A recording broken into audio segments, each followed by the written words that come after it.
What's special about the helmeted hornbill is it's a large bird. It has a very long tail.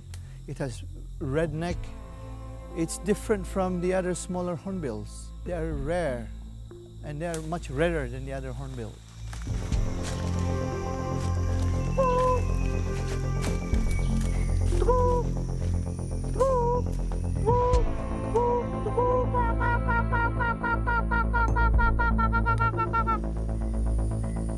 Banyak masyarakat yang mengetahui istilahnya kan semua istilahnya pada berburu ya. Nah, akhirnya barang berkurang otomatis berkurang. My fear is for the helmeted hornbill since there are poaching actively in Southeast Asia, particularly in Indonesia, and I think they are now in Malaysia. So I'm worried about our population here in Sabah.